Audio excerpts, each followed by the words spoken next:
সাংবাদিকদের এড়িয়ে গেলেন অভিষেক। লোকসভা নির্বাচনকে সামনে রেখে বৃহস্পতিবার বর্ধমান নবাবহাট এলাকার একটি বেসরকারি তিনতারা হোটেলে পূর্ব ও পশ্চিম বর্ধমান জেলার নেতাকর্মীদের নিয়ে গোপন বৈঠক সারলেন তৃণমূল কংগ্রেসের সর্বভারতীয় সাধারণ সম্পাদক অভিষেক বন্দ্যোপাধ্যায়।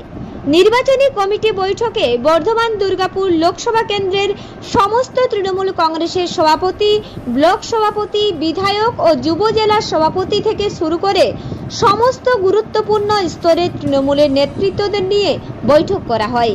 প্রায় 3 ঘন্টা ধরে চলে এই গোপন বৈঠক।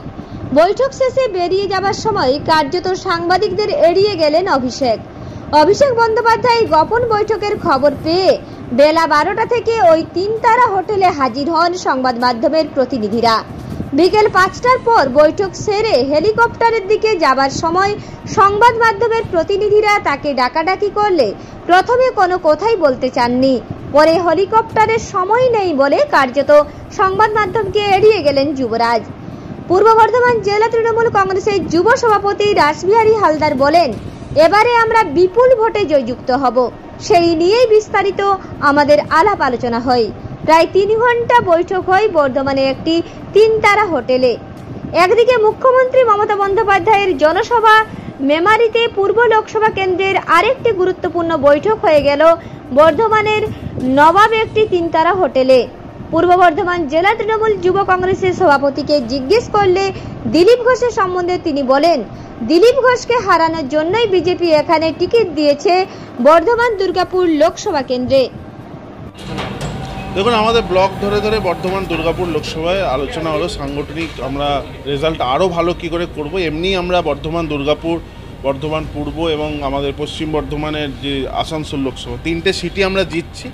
সেই লিডটাকে আমরা কিভাবে বাড়াতে পারবো আরও বেশি, সেটা তিনি ব্লক ধরে ধরে আলোচনা করবেন। কি বার্তা দিলেন যে আমরা এই 10টা দিনে আমাদের সাংগঠনিক প্রত্যেকের যে দক্ষতা, দলের যারা নেতৃত্ব ছিল সবাই সেই দক্ষতাকে কাজে লাগিয়ে সর্বাধিক লিড আমাদের নিজের বর্ধমান দুর্গাপুর লোকসভায় করতে হবে। কাদের নিয়ে বৈঠকটা?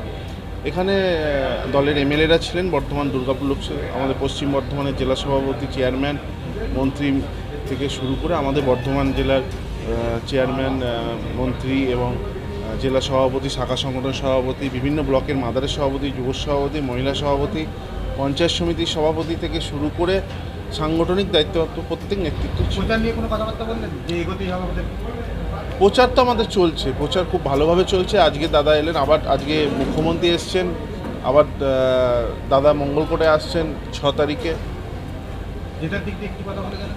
একদম 100% আমরা জেতার দিক দিয়ে একদম আমরা জিতছি, প্রচুর ভোটে জিতছি। সেই লিডটা আমরা কতটা করতে পারবো সেই দিলীপ ঘোষ যেহেতু বর্ধমান দুর্গাপুর লোকসভায় দাঁড়িয়েছে, একটা মনে হচ্ছে জেতার সিট, কি মনে হয়? দিলীপ ঘোষ এখানে দাঁড়িয়েছে হারার জন্য দাঁড়িয়েছে, কারণ দিলীপ ঘোষ এখানে দাঁড়ানোটা সেটা বিজেপি দলের একটা অন্তর্দ্বন্দ্বের ফসল। এখানে আমরা বহু ভোটে জিতছি। পূর্ব বর্ধমান থেকে দেবাশিস ঘোষের রিপোর্ট, রূপসী বাংলা মিডিয়া।